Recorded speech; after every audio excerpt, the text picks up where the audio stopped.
Yung pagitan bago sa dialysis mo. So ganito mangyayari guys, kapag halimbawa ang tapos ang dialysis ko ay araw ng Biyernes ay ng Sabado, kasi sa isang linggo 3 times ako, araw ng Martes, araw ng Webes at araw ng Sabado. Kapag dumara ng araw ng Sabado which is second shift ako dyan so 11:30 ng tanghali ako nag-start. So bali nagkakaroon tayo ng pahinga is araw ng Linggo at Lunes. Kasama na dito yung araw ng Martes, yung umaga, kasi ang dialysis natin sa araw ng Martes is 11:30 rin.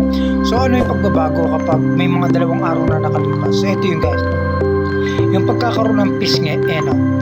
Yung sinasabi parang tumataba, parang alam mo yun guys. So ang tawag dyan is manas. So nagkakaroon ka ng manas dahil anong reason bakit nagkakaroon ng manas? Dahil syempre hindi na nga nakakaihi, hindi na nailalabas yung fluid sa katawan, which is yung machine na nga yung tumutulong para mailabas yung tubig namin sa katawan. The more na lumalakas din yung pag-inom mo, yung pag-consume mo sa tubig, mas nagkakaroon talaga ng manas, which is pwedeng sa binte, pwedeng sa hita, pwedeng sa tiyan, pwedeng sa mukha. Pero sa akin kasi mas madalas kasi sa pagkakaroon sa mukha.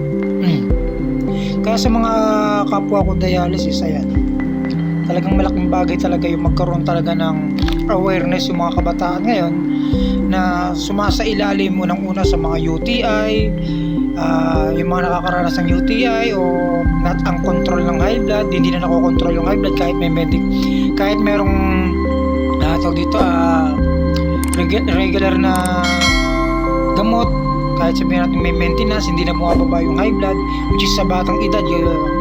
So mga ganyan kasi guys, kailangan yan is magpa-laboratory ka para malaman mo minsan kung bakit di bumababa yung dugo mo, bakit bumabaksak yung hemoglobin mo, bakit sobrang bula ng ihi mo, at syempre bakit hirap ka sa pagtulog, which is kahit pagod yung katawan mo or kahit nagtrabaho ka maghapon, hindi ka nakakatulog pagdating ng gabi. Pag mga ganyan yung mga sintomas, which is pwedeng normal lang kasi yan kapag stress, or pwede ring may problema na talaga yung kidney. Pag mga ganyan guys, wag kang manghihinayang doon sa magagastos mo sa laboratory, which is napakahalaga kasi na malaman natin kung bakit nakakaranas tayo ng mga ganong sintomas. Baka may problema rin sa kidney, baka may problema sa liver, iba-iba kasi guys. Pero sabi ko nga, lahat ng naranasan ko bago ako pa-dialysis ay mabulang ihi, hirap sa pagtulog, pabalik-balik yung lagnat. Siyempre kasama na dito yung hindi bumababa yung high blood ko kahit may na akong maintenance, kahit sobra-sobra na yung maintenance ko para sa high blood, hindi bumababa. Kahit binabawasan ko na yung pagkain ko ng bawal, hindi pa rin bumababa, which is may tama na pala. So nagtataka rin ako bakit sobrang bula ng ihi kahit hindi naman ako umiinom ng beer, ang bula. So mataas na pala yung protein sa ihi ko, which is bawal pala talaga yun at napakasama. Kaya pag mga ganun yung nararanasan nyo guys, make sure talaga magkaroon talaga kayo ng idea, which is dito sa pagkakaroon ng kidney failure. Marami namang proseso ang malas ko nga lang kasi yung sa akin kasi hindi siya kidney stone, which is talagang nagkaroon talaga ng kidney failure talaga kasi malala. Kung kidney stone sana, kaya pa namang i-laser, kaya pa namang i-shockwave para madurog. So ang nangyari sa akin naapektuhan na lahat, which is yung panlalabo ng mata ko, naapektuhan na yung pagrupok ng calcium ko. Ayan, halos yung ngipin ko dito guys, halos pudpud na lahat, tsaka karak na. Tsaka yung sa kuko ko naman, itong kuko ko dito sa kamay okay naman, pero sa paa halos nadurog na. So sa pagrupok ng calcium, marami na apektuhan.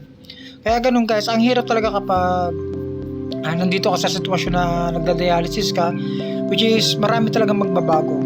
Kaya sabi ko nga sa mga kabataan ngayon, iwas-iwas lang, in moderate pa rin sa mga kinakain natin bawal, lalo na ngayon nakakailigan ng mga kabataan ngayon.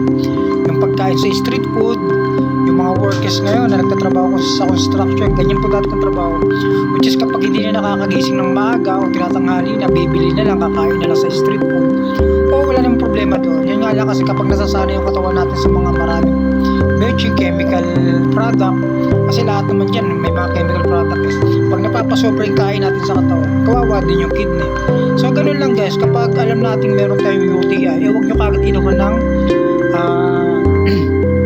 antibiotics o pain reliever. Mas maganda pa rin magpa-consult sa doktor, kasi napakamahalaga talaga kapag nalaman natin kung ano yung mas makakabuti sa atin. Mahirap din kasi ngayon sa panahon natin na self-medicate tayo kasi yung self-medicate, tulong lang yan kapag talagang nakakaroon tayo ng sobrang sakit at di na natin matiis. Nagsi-self-medicate tayo. Kahit naman ako ganun ako dati, pero maling-mali talaga yung ganung idea kasi yung akala nating makakatulong sa atin, nakakasama pa pala. So ganun lang guys.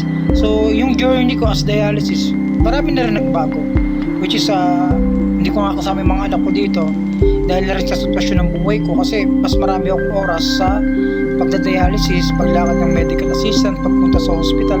Halos wala na rin akong paggabay doon sa mga anak ko ngayon gawa ng ganito yung sitwasyon sa marami rin nagtatanong sa akin, Lord, na pagtrabaho ko ba sa panahon ngayon guys, sa sitwasyon ko guys, pwede pa naman magtrabaho kung magsiself workers ka, kung magnegosyo ka or call center ka, pwede pa naman. Pero sa mga ibang trabaho guys, tulad ng skill ko, as in auto painter ako, pero wala nang tumatanggap sa akin kasi pag nakita nila yung background na dialysis ka, hindi ka nila talaga tatanggapin kasi unang-una yung oras mo, yung araw mo, halos kulang na kulang para mag-focus sa trabaho. Kailangan nakapokus ka sa center mo kasi yun yung buhay mo.